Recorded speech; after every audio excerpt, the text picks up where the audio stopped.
Good afternoon. It's a pleasure to present the second session of the cycle of conferences on the challenges of universities in the frame of transformative innovation policy. This is a cycle organized by the Catalan government in collaboration with Ingenio, and it's coordinated by Professor Alejandra Boni. 2 years ago, the Catalan government approved the RIS3CAT 2030. This is the smart specialization strategy of Catalonia. This strategy makes a commitment to share agendas and to transformative research and innovation as the main drivers to guide Catalonia towards a green, digital, resilient, and fair socioeconomic model. In this context, this cycle of conferences is an invitation to reflect and to act on the challenges of universities within the frame of transformative innovation policy. And today we are very honored to have here with us Derk Loorbach and Julia Wittmayer to present us the design impact transition platforms of the Erasmus University. As many of you probably already know, this very inspiring project is about empowering radically new ways to do research, education, and engagement for a just and sustainable future, bringing together academics, students, and non-academic staff with other stakeholders in the territory to address complex, persistent, place-based societal challenges. So mobilizing research and education for green and just transitions, engaging universities with public administrations and civil society is one of the main aims of Catalonia's smart specialization strategy. And we are eager to learn firsthand from the Erasmus University Rotterdam experience. And before passing the floor to Alejandra Boni to introduce our guest, Núria Balló, the director of the Knowledge Regions program, will say also a few words. Núria, the floor is yours. Thank you, Tatiana Fernandez, for your words. Yeah, for me, it's a pleasure to be here and to address to this audience of this program of seminars. So for this seminar, I would like to emphasize the vital role of universities and research centers in innovative transformation policy. You as universities and research centers are not just participants, but the driving force behind societal transformation, transcending traditional academic and research boundaries. Your mission, in fact, extends beyond research and education, acting as a catalyst, connecting knowledge with society needs. Today, nowadays, universities and research centers must be recognized as this role, as essential allies for a fairer and sustainable future. Initiative like today, like the Design Impact Transition Platform of Erasmus University, showcase how we can effectively transform our education strategy to address these societal challenges.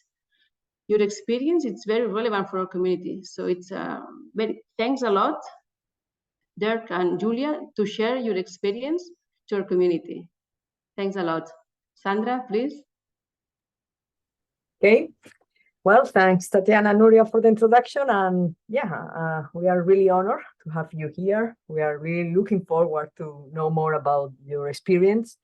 And well, you have Julia Wittmayer and Derk Loorbach, two of the most reputed scholars in transitions, and also Derk as a founder of the Drift Institute at the Erasmus University in Rotterdam.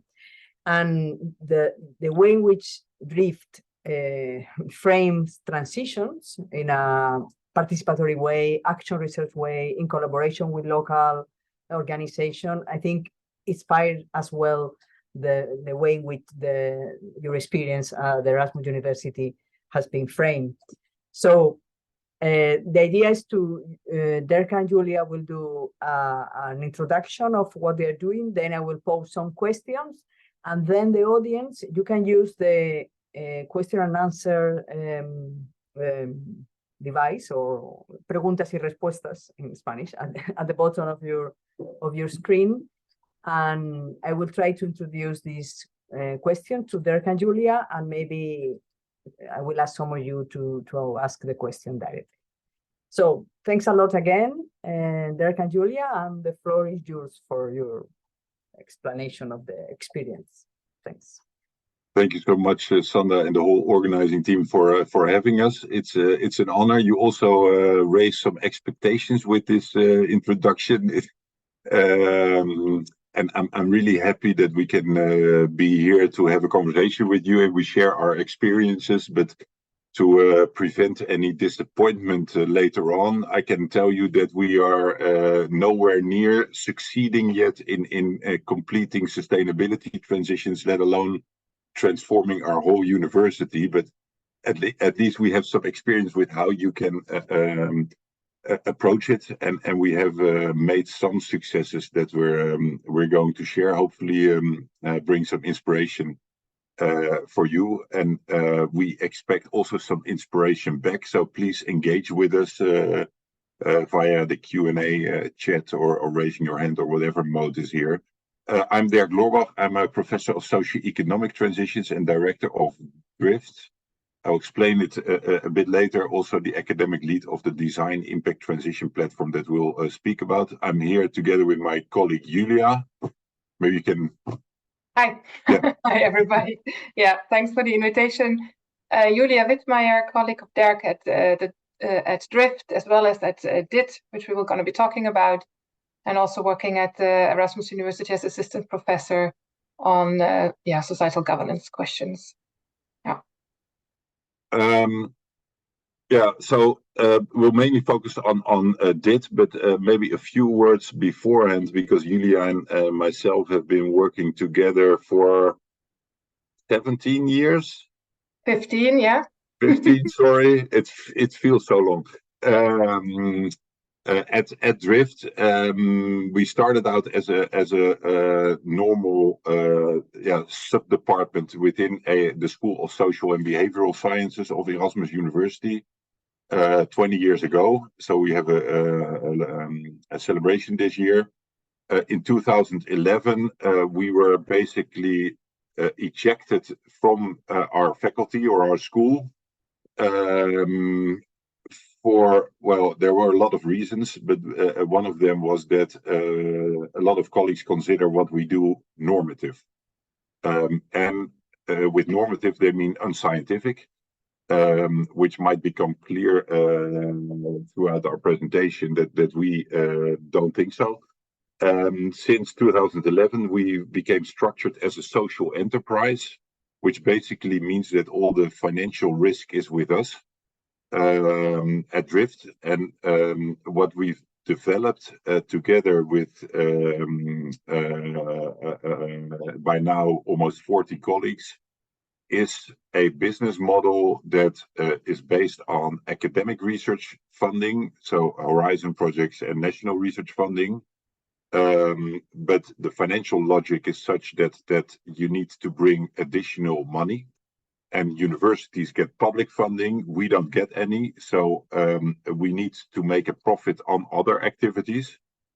And we do that through our action research. So working together with a lot of it is government, local government, regional, national government, and they contract us, so they pay us like consultants to basically research transitions that they are in together. And we use that also to experiment with ideas about transition. So in our academic part, we hypothesize on what we might encounter in transition, ideas on how to accelerate or empower sustainability and justice in transition, how to counter unsustainability. And in our applied work, we can then experiment and learn about the tools, the methods, the strategies that we can use. And we translate that back into academic literature, and we try to legitimize what we're doing in practice through our academic part. So that's more or less how we work. We have also a big part of Drift is education, especially education for professionals. So we do a lot of courses with policymakers, training them to become transformative civil servants, for example. So that's the background. So at Drift, we have this culture where we feel the deep urgency that our economy and all the institutions that support our economy are unsustainable and unjust, being focused on economic growth in a way that is not sustainable, and inevitably that will cause forms of crisis or destabilization that can lead to very undesired futures. At the same time, we see that a society and people have the capacity to develop alternatives. And they have been experimenting for decades, so in some cases already, with new technologies, new business models, new practices, changing your diet, producing your own energy, organizing education and healthcare in a different way. But those alternatives often don't become mainstream because of vested interest or routines. So the way we work at Drift, we hypothesize that there are alternatives already there that need to be empowered, and there are existing structures that need to be, let's say, disempowered. It will happen automatically or evolutionary, but as researchers, we are not neutral bystanders. We are, whether we want it or not, part of it. The way we describe problems, the way we analyze them, the tools that we use, the people we engage, the kind of knowledge we transfer or we legitimize. So what I'm now going to start presenting is the platform that we see as a transition experiment with the university system, which is as much part of the unsustainable economy as is a ministry or a bank or any other, or like a fossil fuel company, or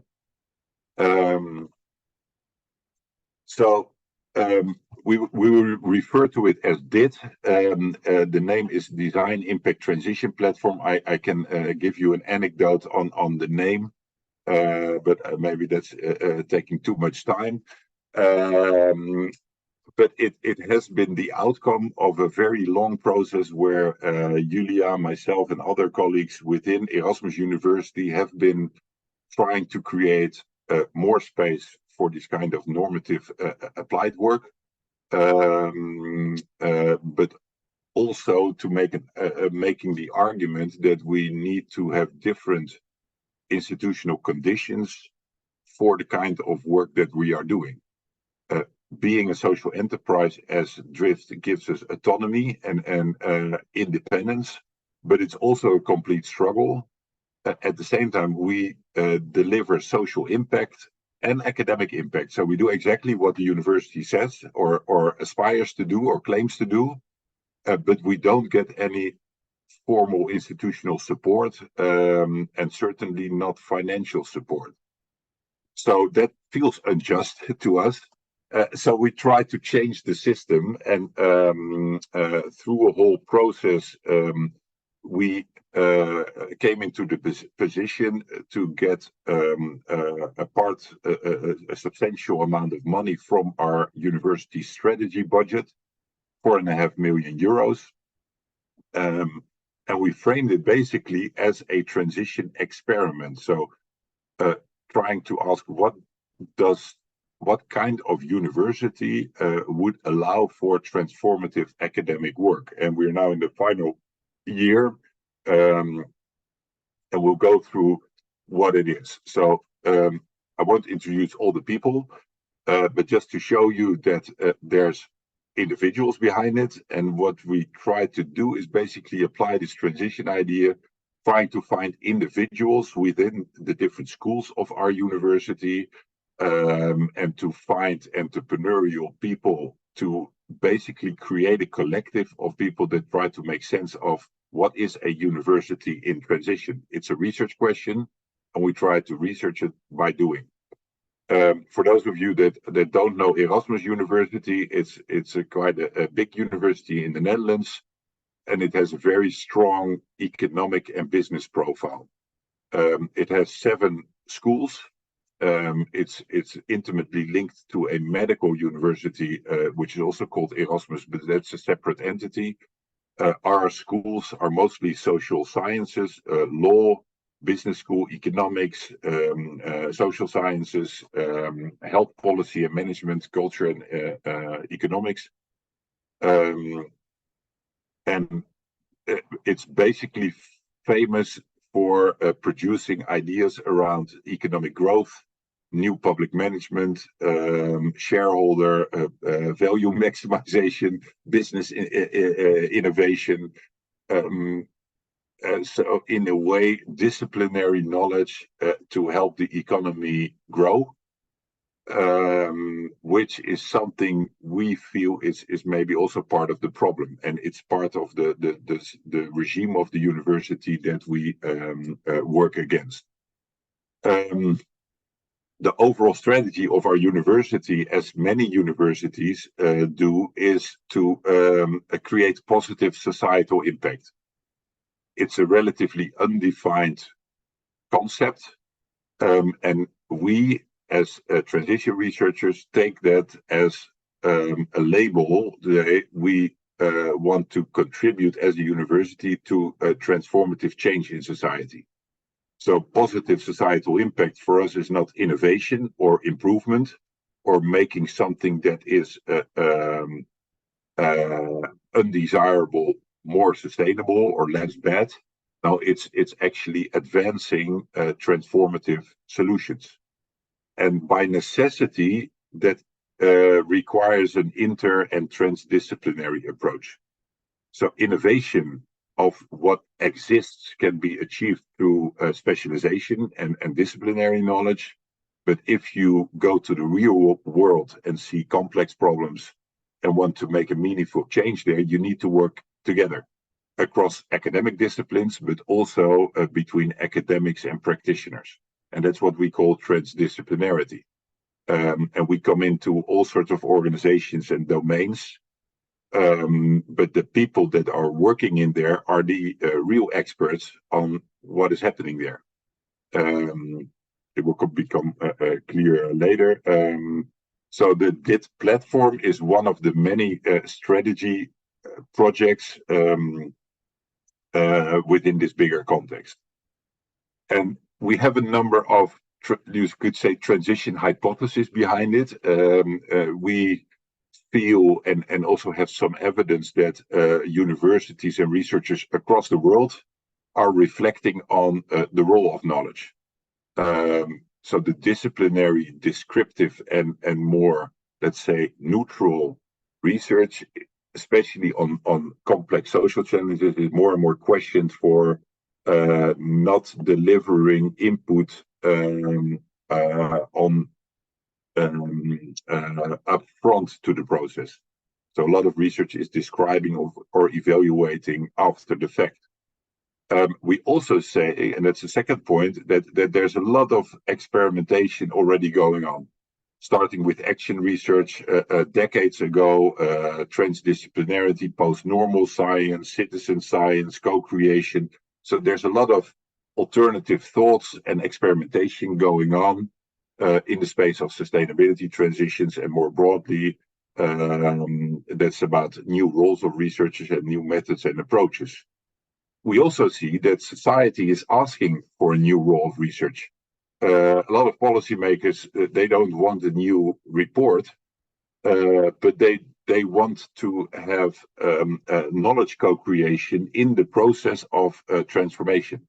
So they need maybe reflections. They need insights from other domains. They need confidence to be experimental. So there is an increasing societal demand for new academic work, and that for us, transdisciplinarity, so working across different groups and types of people with a transformative orientation is what we need to develop. And I put this in, this is a figure that we use a lot at Drift, but also is the background of our transition idea, that looking at historical transitions, but also at system science, the simple summary of what a transition is captured in this graph. Basically, existing structures, cultures, and practices, we say regimes, they might function for a very long time in a very good way. So let's say as a discipline or school-based university system with a particular type of funding, a particular culture of what is good science, that might be very stable, and optimization is the preferred condition. But if the context changes, society changes, it might become harder and harder to perform well.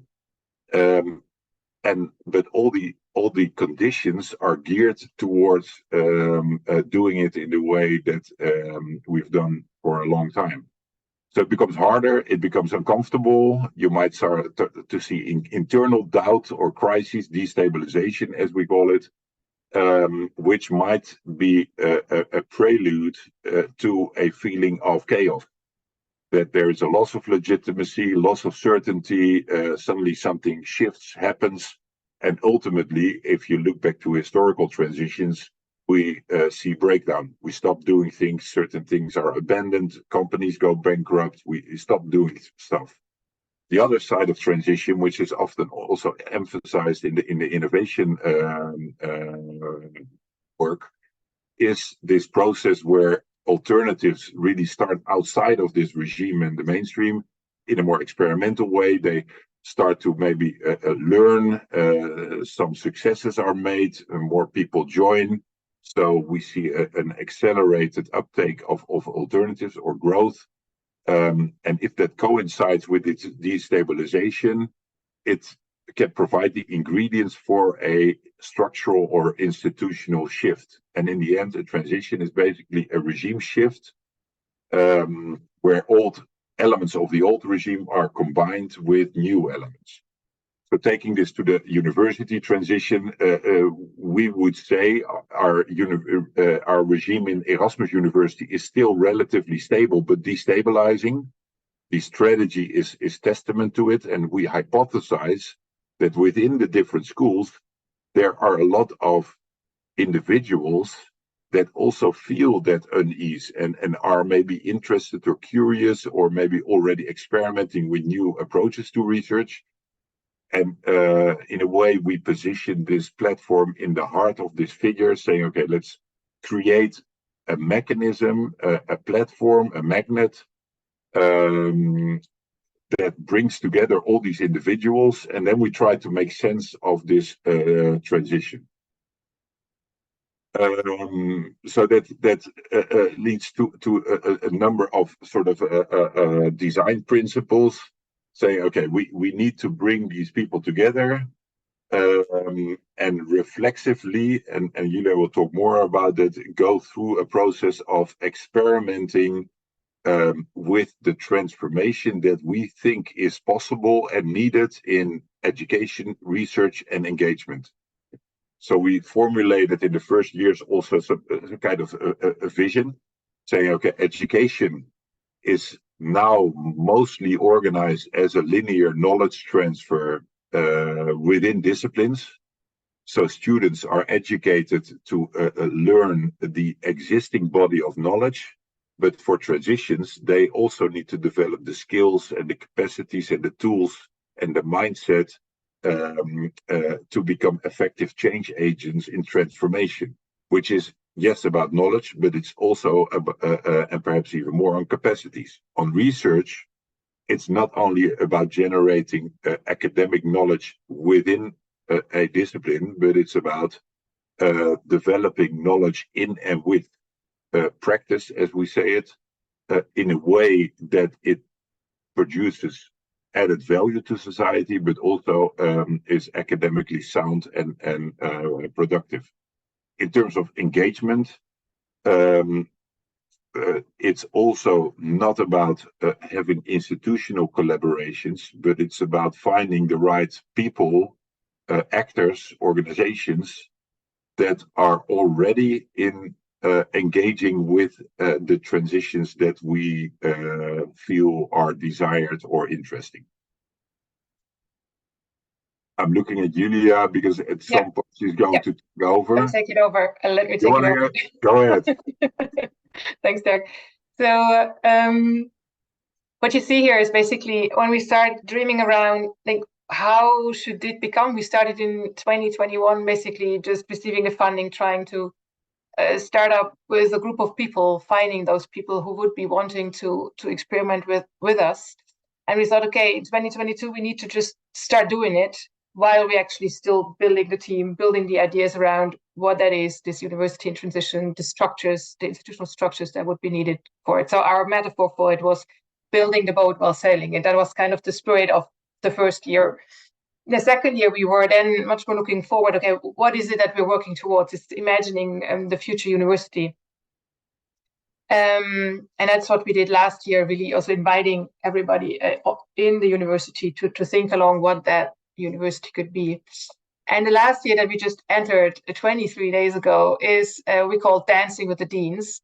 Those within university structures, at least in the Netherlands, it's organized in a way that the deans are power holders, I would say, within the faculties. So they hold the kind of the little kingdom of the faculties, and they're quite independent within those.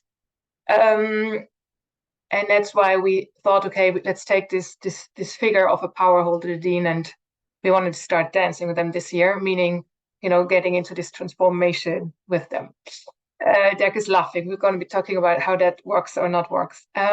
Before going on, I would just like to take this idea back of the design impact transition platform as a transition experiment. So when we talk about something as an experiment, and the transition experiment is what we mean with it is that it's set up from a societal challenge. So it's not just another innovation, but it's this idea around taking a societal challenge as a starting point. And I think Derk really has put this challenge up nicely, like these current ways of how we produce knowledge and how we organize the ways knowledge is being produced are just not sufficient to help us address the problems that we're facing as societies.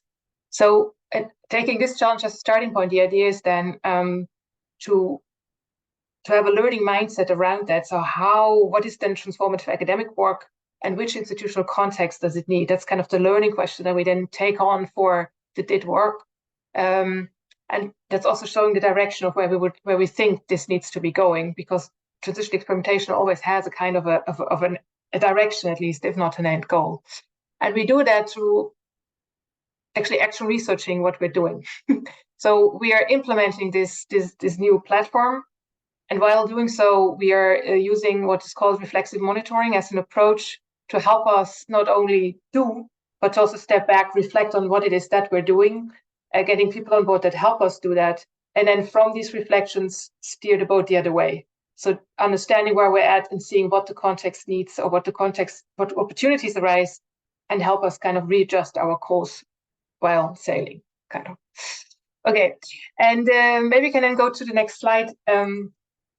And what we're doing is we're having a number of clusters, and Derk just introduced education, research, and engagement, 3 of them that we are doing this kind of experimentation on. So DID as an experimental platform that has then a number of experiments pooled together.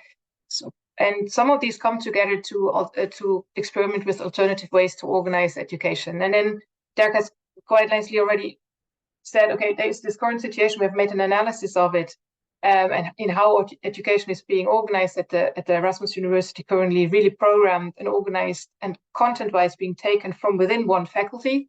So, and our hypothesis being clearly it's not enough to have disciplinary faculty-based knowledge to address societal challenges, nor do many of those programs help students develop the capacities that they need in order to address societal challenges in their future professions. So what we have been setting up is at least 3. I call them now mechanisms here. But one is our Master Societal Transitions. It's a master program that did basically brought through the whole accreditation process, and then we just started in September 2023. So we're busy with the first cohort, or the first cohort is busy, and we hope to support them in this with 45 students. And this master is then kind of, it tries to be innovative or transformative to the extent that it, on the one hand, comes with a different curricula. So it's very organized towards helping students to develop capacities. So not only pouring knowledge into heads, but really helping them to develop these capacities. So we have defined around thinking, acting, connecting, and reflecting. So these are the 4 capacities that we hope the students develop, while they, of course, also get a kind of transition perspective and being taught the kind of more actual knowledge around transitions and societal changes that are related to it. So that's the one innovation. But the other innovation is also how to organize this kind of education. So as education is normally based within one faculty, one of the things we tried to innovate here was that lecturers from different faculties come together outside of any of the faculties that's where this master should have been kind of institutionally settled, so that we can really draw on the different knowledge and the different ideas that are around at the university. We are still in the process of negotiating this space of where it is hosted. For now, it's let's say temporarily hosted at the Erasmus School of Philosophy. So it is again within one faculty, but it's still this kind of and maybe Derk can go more into the details of kind of negotiating how there can be a different space for such an inter-transdisciplinary master.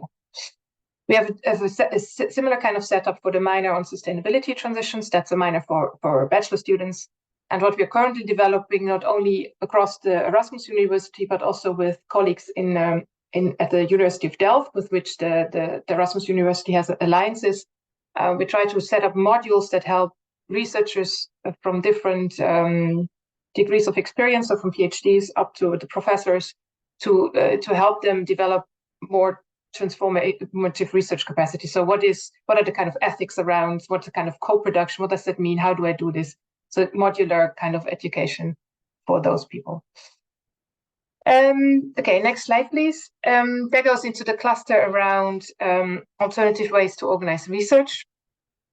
Derk, could you give me the next slide? And that is around also, again, the current situation, and Derk sketched that nicely. It's around disciplinary knowledge.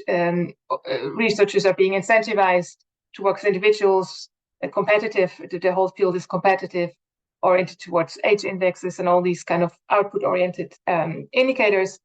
And the hypothesis that this kind of research will not, help us address those societal challenges again. And what is required is not only different types of knowledge, different knowledge, but also different ways of coming up with this knowledge.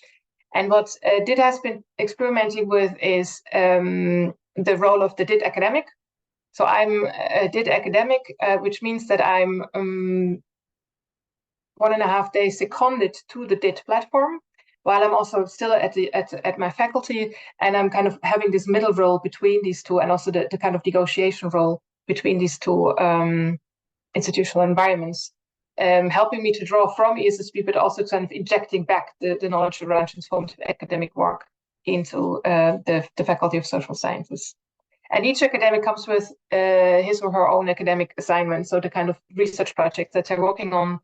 And my research is very much focused around this action research of DIT, but also what is kind of the barriers at Erasmus University for this kind of work, but also how do researchers anyhow do it? Because there's many researchers at Erasmus University that, despite a context that doesn't foster it, do transformative academic work.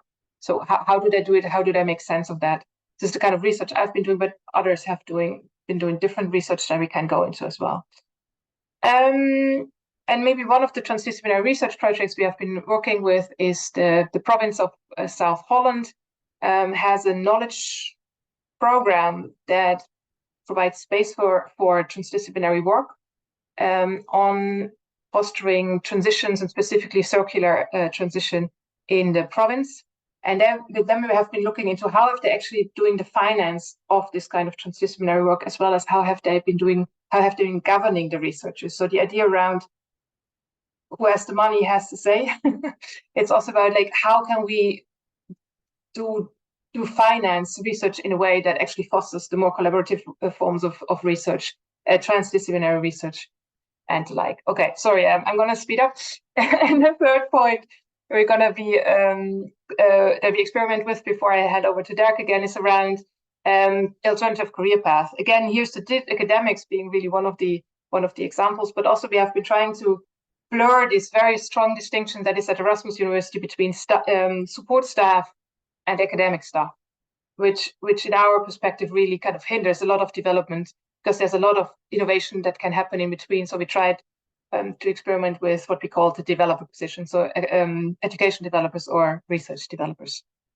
Handing over to Derk. Sorry, I didn't want to cut you off. Yeah, I think one thing to add to what Julia said, these dead academics, they're a very important part. It's the idea that you have these dual positions, but that also that we take colleagues that do research on specific issues in society, but then give them the assignment to apply their knowledge and their research capacity to internal issues of the university. So, for example, we had a colleague that now moved to another university that researches sustainability standards in business and industry, and then we created time for them and an assignment to look at the internal standards of the university around defining quality and control quality. This slide is about the team that we developed, because for us it's also support. But it's much more important than often support is seen in a faculty or in a regular academic context. To have a good engagement process and to create meetings and project contexts that are inspiring and transformative, it requires a lot of skill and capacity. So that's something that we really try to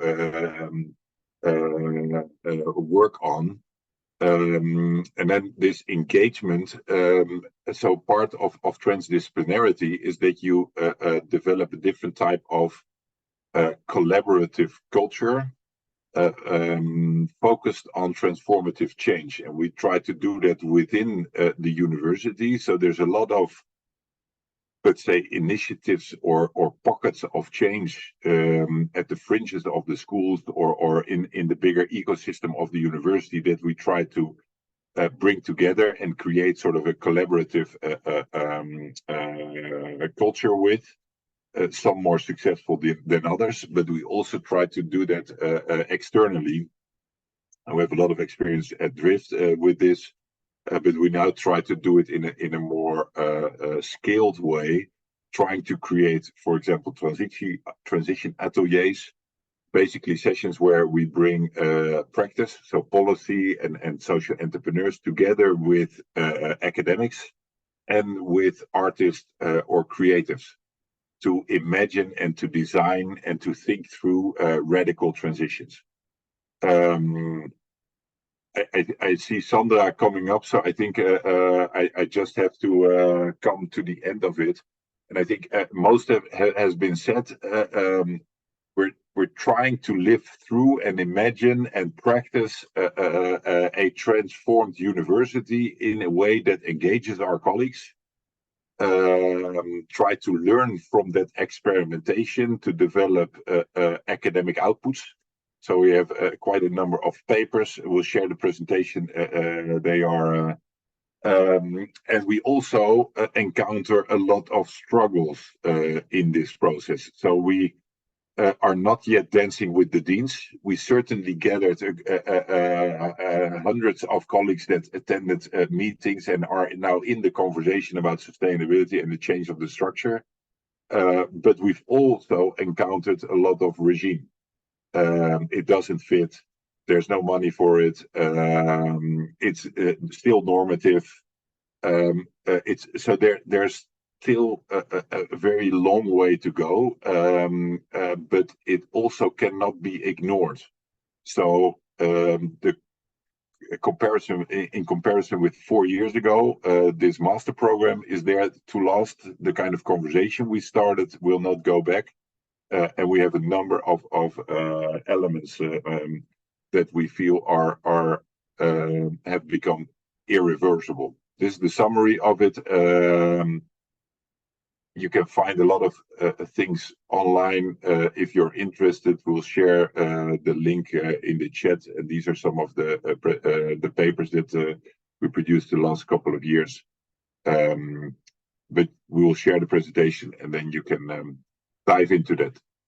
Thanks for your attention, and I'm looking forward to responses and conversation. Sandra, back to you. Yeah, well, thanks. Super interesting. I like this dancing with the deans. So, well, the Q&A is open. So please, we have a first question from the Q&A. Is a clarification about what do you mean by transformative repair? It's something that you put on one of your slides. If you want to make this clarification, and then I have a question for you as well. Can I take it? No. Well, it's a very interesting theme, and we address it in different ways. So there's a big conversation in the transitions community about transition management, transition governance in let's say non-Western or in majority world economies, where the idea of putting people together and having this structured kind of process maybe not the most logical way. So there's a big conversation that we try to have about informality governance, but also about colonial past, about how a lot of transitions are basically trying to undo stupid mistakes from the past in terms of extraction, pollution, injustices that are created through. So that's a more philosophical debate. We also have a DIT academic that is a philosopher, and that is her hobby topic was visual mending, which is basically a practice of it's like arts and crafts, or I don't know it's like repairing things. So she actually tries to develop workshops in which people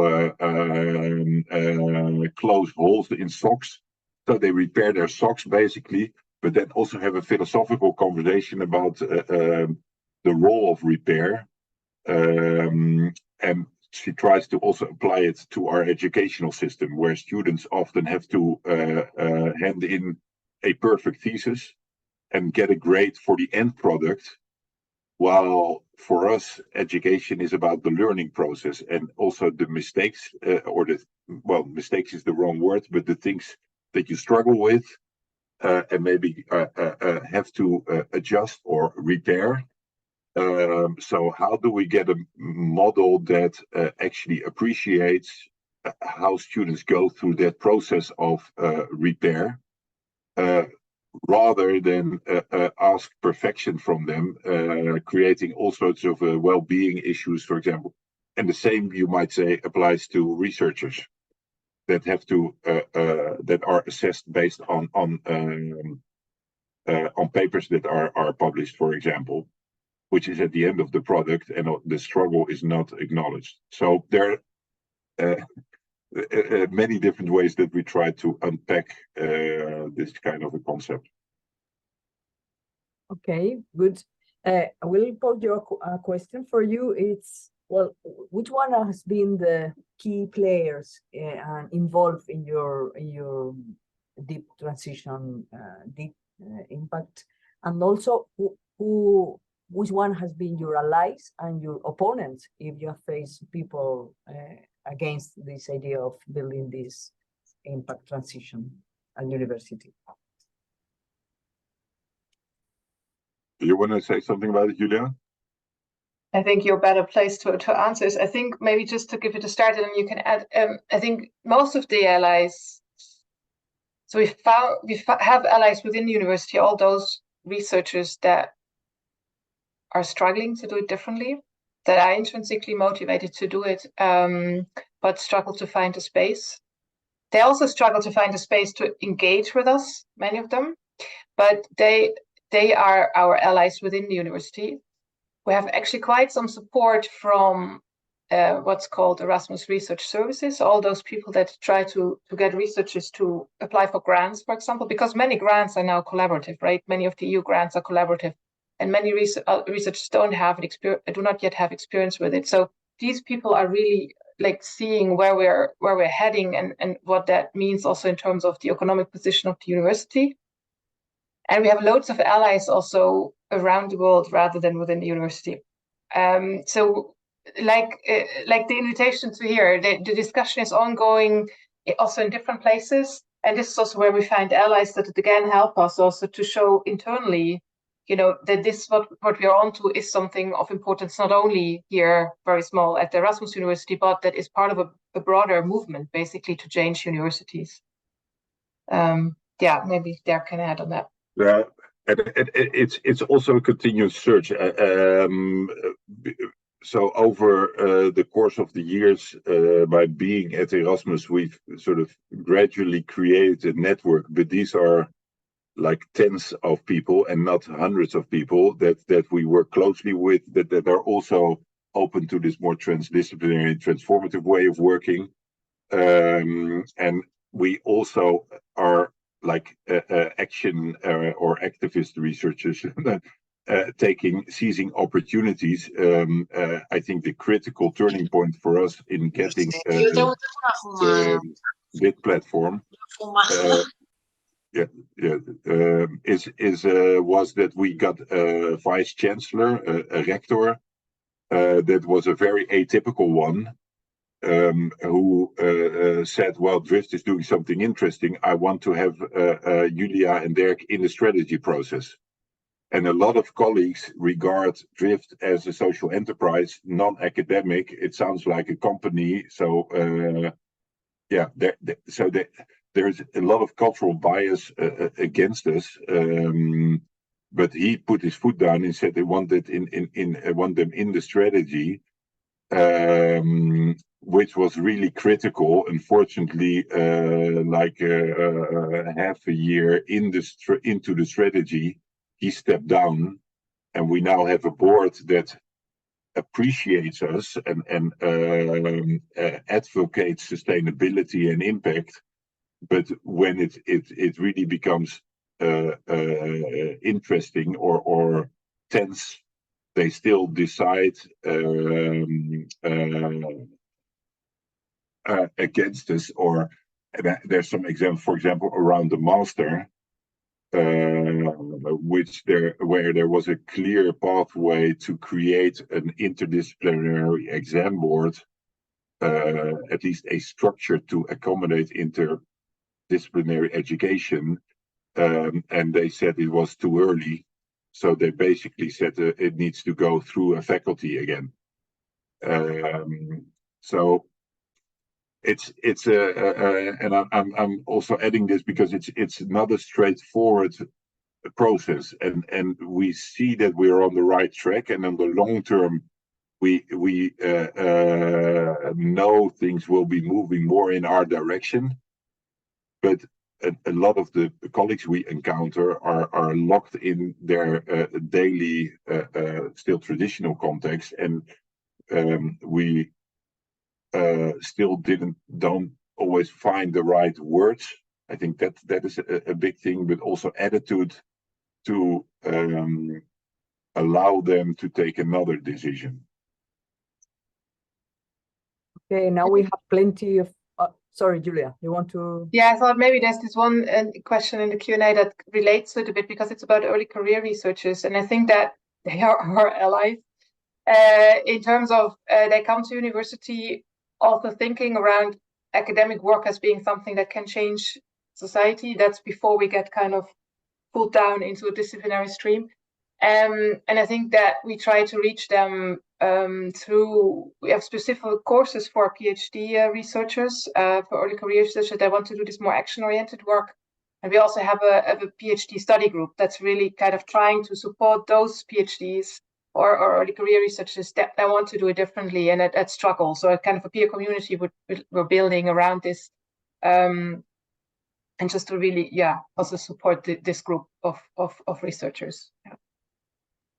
Okay, Julia, thanks. There was another question before, well, related with funding. How do you manage, with the funding schemes, and how do you navigate the tension with the funding schemes? Well, the advantage that we have at DIT, which is completely different from our Drift context, but DIT has a strategy budget. So we basically have secured this money, almost 4.5 million euros, and obviously we have a plan with targets or certain activities and milestones that we need to achieve, but we're relatively autonomous in deciding what we spend it on. So, for example, we in the budget we said we want to have 10 DIT academics, but how we recruit them and what they do and how we deal with them is up to us. So we have quite some freedom to play around, and then what we try to do is use the collective to generate more funding. So one of the projects that Julia referred to, this research into research funding, it received additional funding from the regional government. Our university was occupied by students protesting against fossil fuel relations. We immediately jumped into that conversation and helped the board to formulate a much more ambitious sustainability strategy, but also create a conversation within all the schools and across campus on the future of disciplines. But we received additional budget from the board to organize that.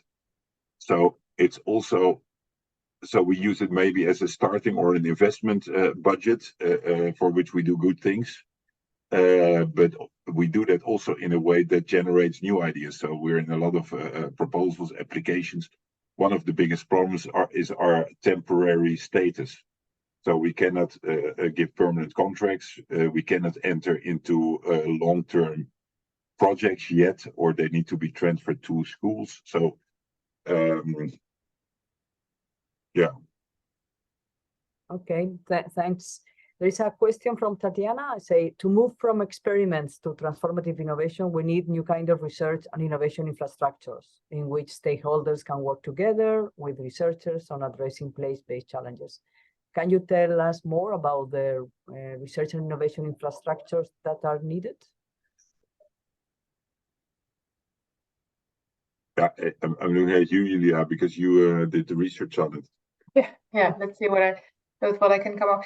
I think, I mean, one is the financing, right? Like the funding and how that needs to be different in order to incentivize researchers. Like doing collaboration, all of us will know, just takes time. It takes time to build relationships. It takes more time to build trust. It takes time to understand what it is that we're running into. It takes time to understand where we want to go and how to go about this. And this time is usually just not funded.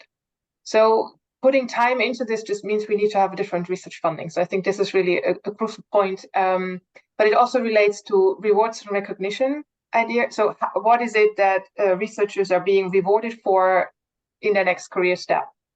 So we have talked to a lot of researchers across different career steps, and those that were most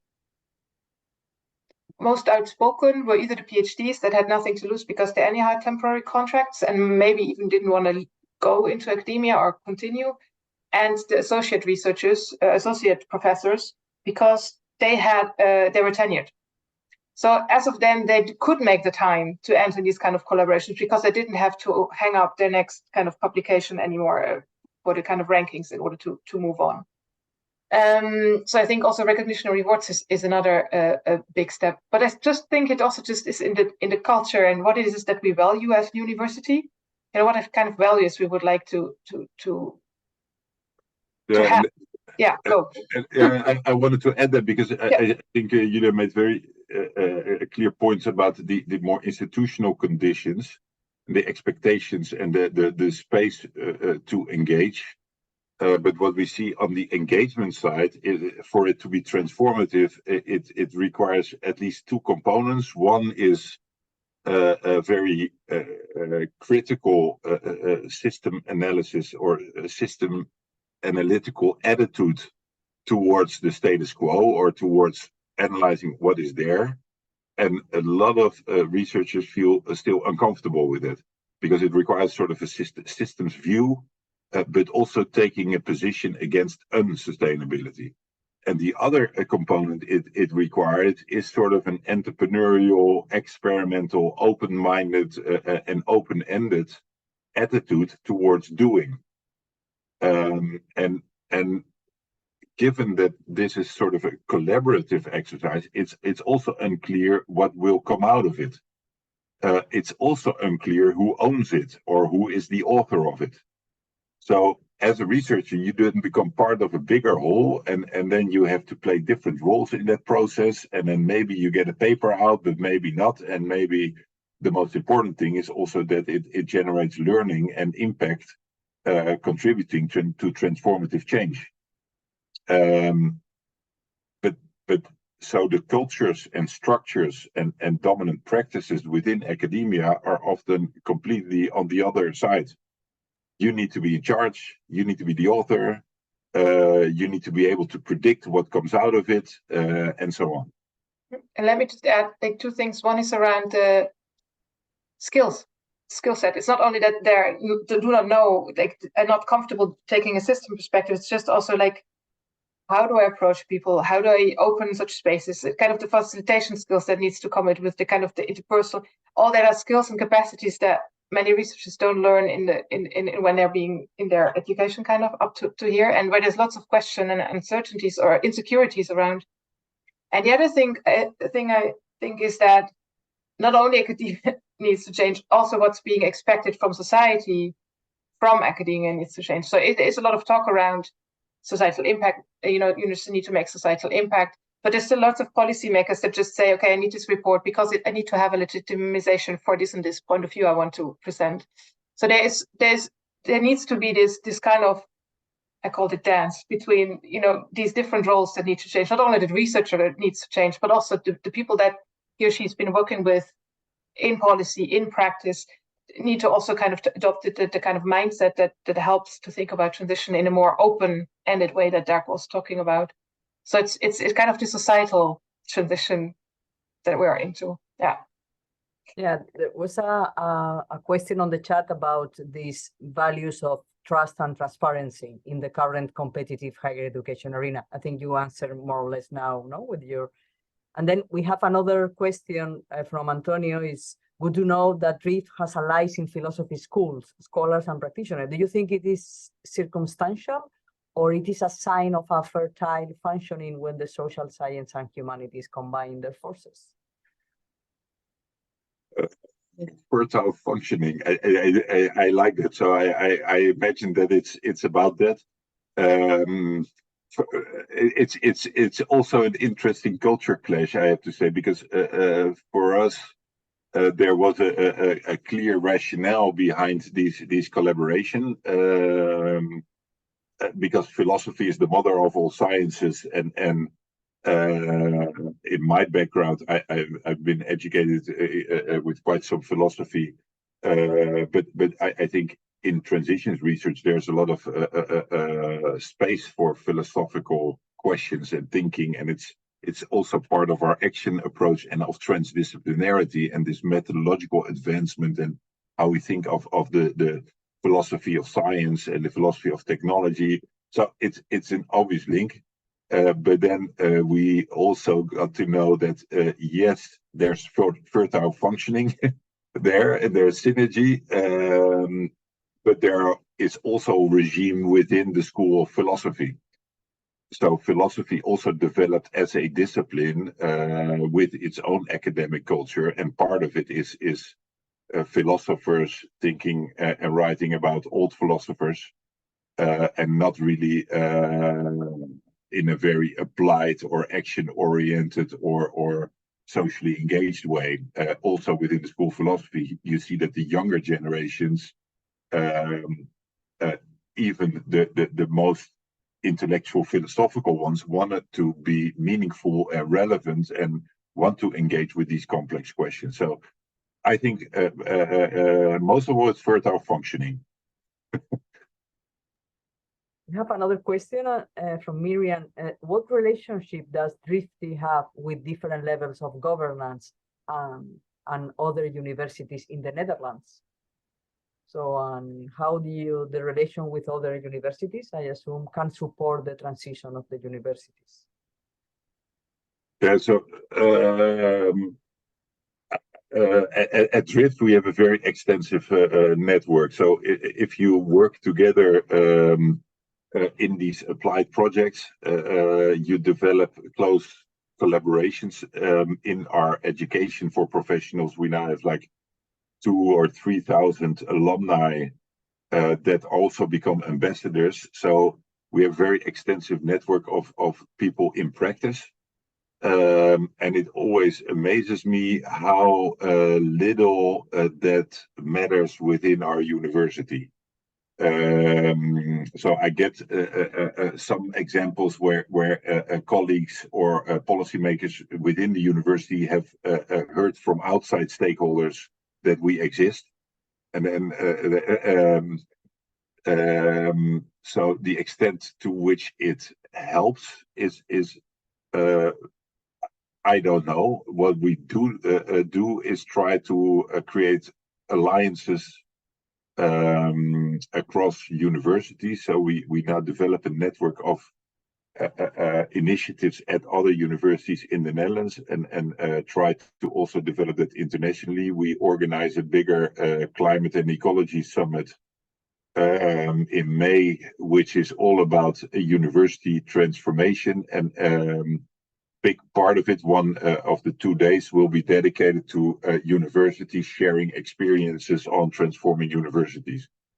So we try to activate that network, but how to make it functional for our own internal university transition, we didn't really get to that or succeed in a very clear way. I think it certainly helps, but yeah. And a lot of colleagues, including policy, are mainly inward looking. Yeah.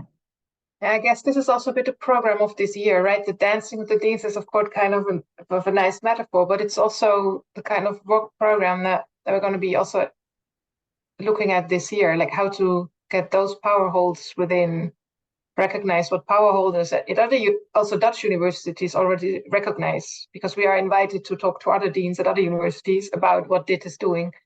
So also to invite those back to talk to our power holders, maybe these kind of things we need to think about in the coming weeks, months. Yeah. Can I ask, Julia, how do you plan to engage the deans? So we don't know yet. I won't know yet. No plan yet. Right. Yeah, but I can. So the strategy obviously was approved by our board, and including the deans. So in the process of the last couple of years, we had a lot of interaction with different deans. In the sustainability dialogues I refer to, so the process that we've gone through the last 4 months, which will come to an end in a few weeks, or this cycle, we've created a loophole to force basically every school to have their own dialogue. And the deans were made to be in charge of their dialogue, which basically on the future of the disciplines. And what we've come up with is a structure where we've asked all the deans to identify a mid-career academic as the faculty organizer, and a more senior independent academic, often a professor, as a thought leader. And said, okay, the thought leader and the mid-career academic have to frame the conversation about the future of the disciplines of the school, and think about the format, and we support that. So I have a lot of brainstorming with the group of thought leaders. And a funny anecdote is that one of the schools, or actually two, the dean nominated him and herself as the thought leader. And then I had to say to these deans, that's not the idea. You're not independent. You're part of the regime. So I want a real independent. So I guess those deans we won't be dancing with. In the end, they feel it's they're all quite happy with the outcomes, and I think sort of the effect of these dialogue series could be that the deans actually start to see the added value of having a more engaged and transition sustainability oriented conversation, because it's also intellectually exciting and challenging, and it brings new ideas and new relationships even within the schools across departments, for example. So for us, it's a very logical way to evolve academia, but they have to experience it first, because otherwise they don't recognize or understand it. Yeah. Maybe it's also for part, it's part we need to overcome this idea of, yeah, we're already doing it.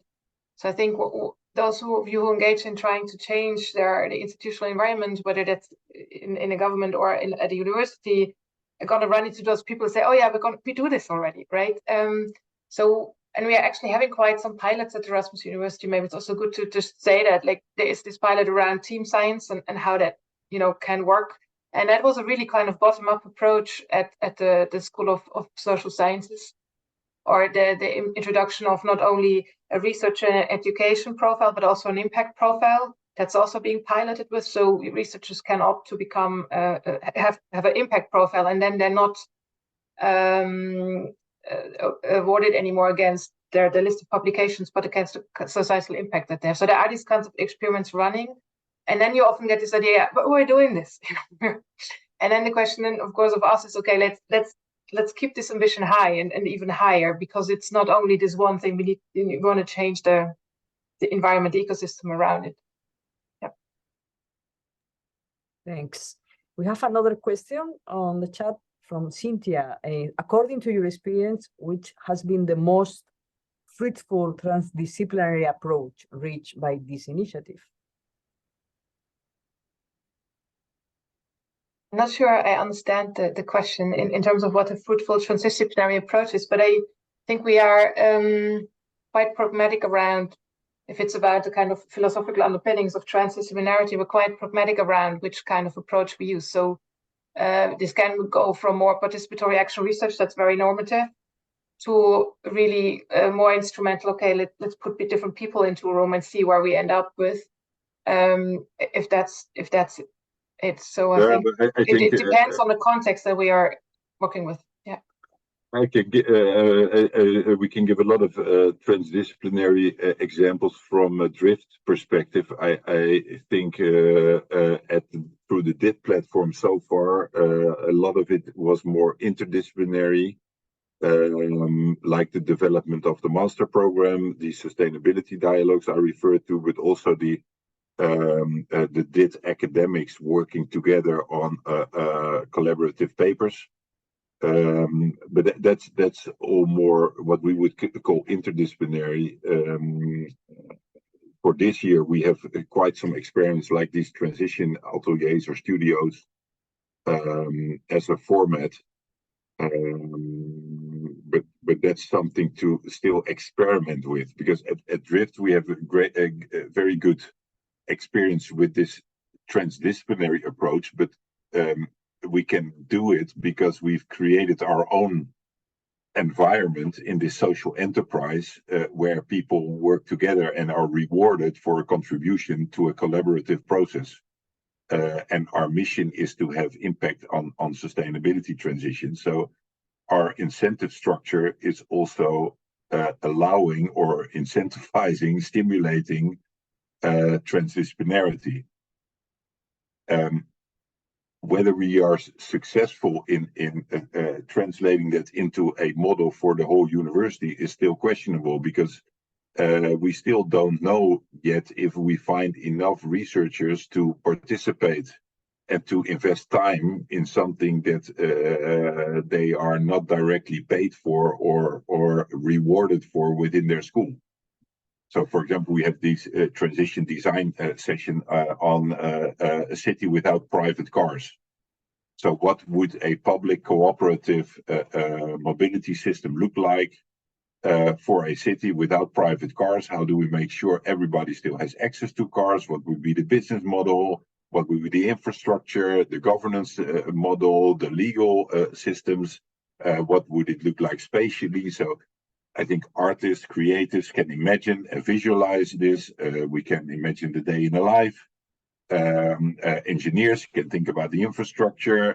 Lawyers can, but whether or not they are sort of able to creatively think along in a more speculative way, but also willing to invest the time and engage in it on a small scale, it works. But yeah, we still have to seriously test that. I think that Cynthia has just said it's also about the diversity of disciplines working together. I think my experience has been that it's most fruitful when you actually work on a very specific question that concerns all of them.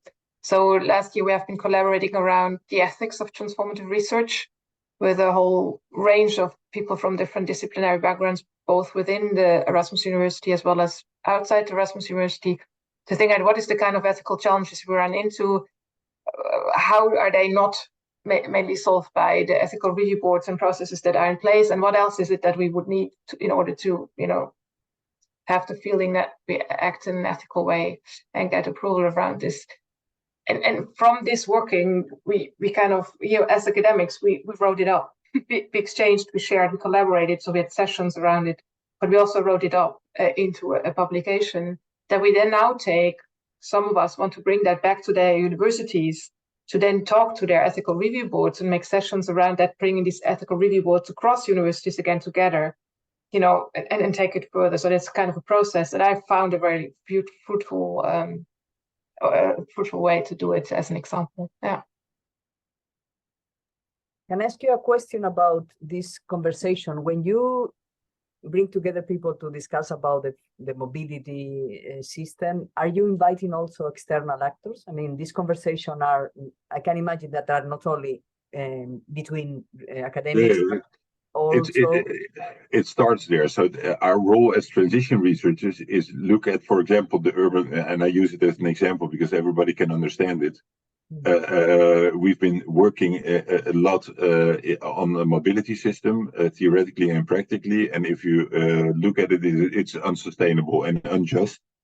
And we see a lot of experimentation going on with new urban design, new vehicles, shared mobility, and mobility cooperatives. So we say, okay, we know that the current private car-based mobility system is not the desirable future. We can electrify it, but we're still in a traffic jam looking for a parking spot, wasting resources. So we should actually imagine a much more radical transition. So where we then start with is selective participation. We try to find the individuals in policy departments or in these energy cooperatives or in a community or an entrepreneur or that are already part of reclaiming public space, changing mobility, or so that's the practice component. And then we say to make the giant leap, we need sort of institutional design for which we need academics to really bring the innovative ideas or to make it academically sound or legit or to think it through. And we need the component of design and arts to make it tangible or inspirational or aspirational or attractive, and that we can communicate it. So that's sort of the general idea, but our approaches at Drift always start with finding the people that are already doing it. We are never the ones that see the problem first, nor are we the ones that come up with the solution. And the academics are engaging in further developments of the experiment, or just in this conversation with ideas and things, or they are ideally so we see this as a mechanism to create in these sessions what we see happening, and the process that we've done. You see collaborations emerging, not in a planned way but in an emergent way, in this conversation. So by creating the right mix of people, whether it's only people from disciplines like Julia gave the example, let's take new ethics of research as a topic, and then invite people that are already attracted or interesting to it, or a city without private cars. You create a community, and then people meet each other, and you facilitate the conversation in a way that they start to make connections themselves, and then follow up on it, so they can start to internalize it into their daily work. They might develop new projects out of it, or change their practices, or maybe start a new collaboration. Or so you want to create the context within which surprises can happen, positive surprises. Thanks. There is a question from Nuria. Do you consider that this new context might be an opportunity to develop postdoctoral researchers with capacities to get valuable professional transition beyond academia? Do you have any thought about that, about postdoctoral researchers? Yeah, I can say so. I think for me it applies to all levels of research, and we ourselves at Drift, but also at DIT, are trying to create an academic culture, which is not about hierarchy, but it's about quality and maturity, but also about openness and exchange.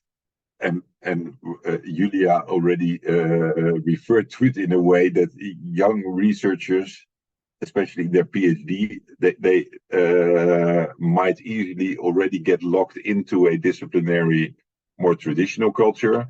At the same time, still relatively open to it. I think if you then, after your PhD, end up in a position within a traditional research environment, it's very difficult to get away from it, because you become part of the competitive rat race quite quickly. And so for us, it's all about creating a context where you can follow a different trajectory, irrespective of the stage of research that you are in. And we feel it's a much more exciting, or it's much more, it's a very exciting way to think about research, because it's really engaging with a research mindset with other academics and people from practice to make sense of the world together. And researchers can bring methods and structure and reflexivity and evidence to those processes, and that's a very valuable role of researchers. But as I also said before, you have to experience it and practice it and to start to understand it almost. And I think that this mechanism of the secondments of the DIT academics and assignments helps the researchers that would be locked in the discipline to have these dual positions, and therefore open them up and give them space and time to engage in this kind of transdisciplinary transformative work. I think that's where it's really helpful. And what we've also been doing is we have been offering visiting researchers a space to come to DIT and help them to write applications to do so. And that was really much also a kind of dual help. So they run into their own things at their own universities, or they're working on their own university transformation, and they come to DIT to then develop these ideas and thinking further with us. So also the space for postdoctoral researchers specifically coming to DIT and we have this exchange and learning with one another. Yeah.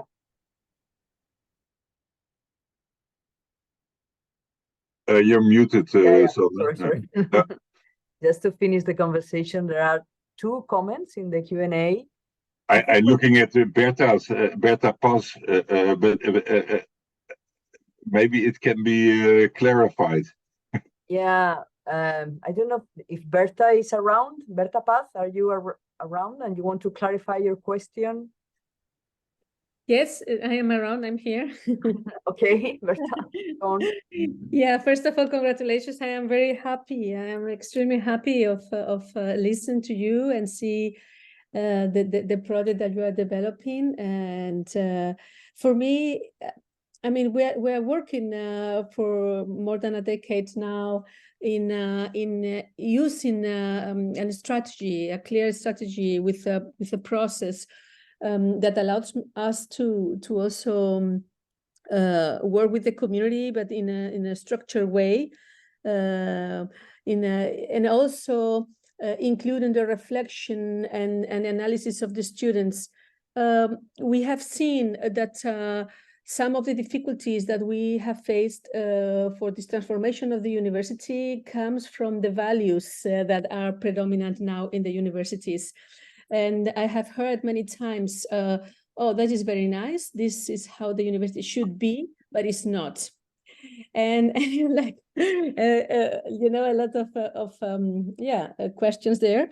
And in our experience, we had to start working also with the agencies of evaluation and accreditation, because when they transform the view of what is relevant, then all the also colleagues that say, wow, there is a lot of effort invested there, and the time invested is not it's not interesting for me because I don't get a product that is going to be evaluated. So suddenly we were getting deeper into this issue of the values, the trust, and also the passion that we have to put in our work in the universities, and also an analysis of why are we in the universities, and respect people that is in the university because they want to get a nice salary and a house and a car, and then not other possibilities of social transformation. So there are many reasons why people is in the universities, and it's not always the nice transformation of society. But for those that it is important that we gave structures to possibilities to feel that they are not alone in this process. So meetings like today, they are very inspiring because you see that people are struggling also in other universities, but still working, and I see a lot of energy in your words. So that was a little bit just a comment on that. Thank you. Good to hear that also that you are also so much progressed in pushing this. We also try to emphasize that this is it's not unique what we're doing, and it's part of a much bigger transition. And this message of this is happening in more places, and there is no silver bullet, but there is a shared madness to the methods and the process that we're going through. I think that's a very valuable and important one that we also see that works internally. So the fact that we've created a platform where people can meet and walk in, we also have a physical space, which makes it very important. We organize all these different types of events, online, but also offline, that are easy to walk into, where people can see, there's like-minded people as well. That is an empowering feeling. I also appreciate your point on the accreditation. One of the things that we notice, and is part of our hypothesis, is that funders and accreditation institutions are also moving in this direction. So that was part of the hypothesis we started with, and the interesting thing is that we developed this new master program. And there's a lot of backstory, but one of the things that we put in is that the students don't graduate on a thesis, but on a transformative intervention. So they have to form in student teams. They have to analyze a complex transition issue. They have to work with stakeholders or community or practitioners. And they have to do an intervention. It can be a workshop, a protest, a manifesto, a market, set up a company. They can come up with anything, and then have to reflect on their intervention and how it did or did not contribute to transition. So in this, we check all the capacities, the thinking, the working together, the doing, and the reflexivity. And our university was so nervous about the accreditation process, and a lot of colleagues said, "You cannot do this. We need a thesis." And then the accreditation committee was like super enthusiastic. They were so, "This is where it should. This is the."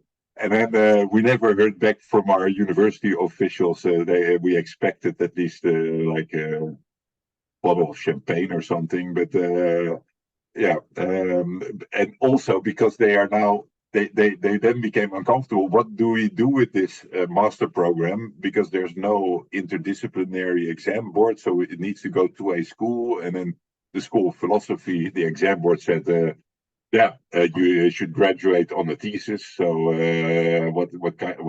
This is not a philosophy program, and so.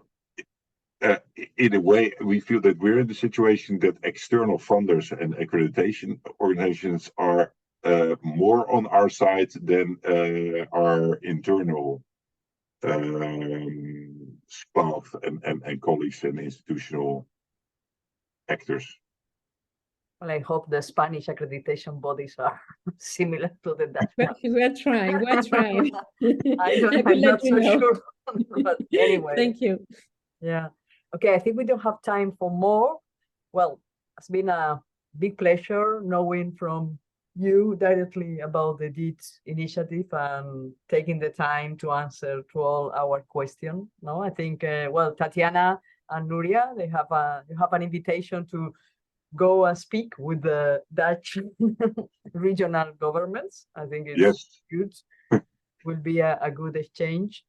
And yeah, we have the next seminar series on the 20th of February at 5 p.m. It's going to be online as well, because, well, before it was planned to be in person in Barcelona, but now it's online. And it's from a philosopher. We have a philosopher, an invited philosopher, Antonio Casado, from the University of the Basque Country, and talk will be around transformative capacities, following Martha Nussbaum, Henri Thoreau, and Otto Scharmer. So let's see. And yes, I don't know, Tatiana and Nuria, you want to say something to, or it's fine and we close? You want to say a final word, please? We can say, is the camera on? No. Okay. Yeah, we can say that thank you very much, Derk, Julia, Sandra, for this very inspiring conversation.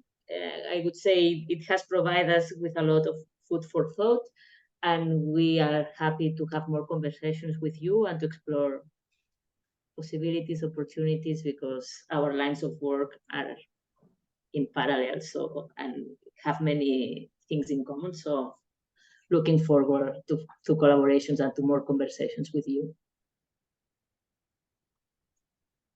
Thank you. Likewise. Thank Julia. you. Okay, thanks so much, and see you next month. Thank you, everybody, for sharing. Bye.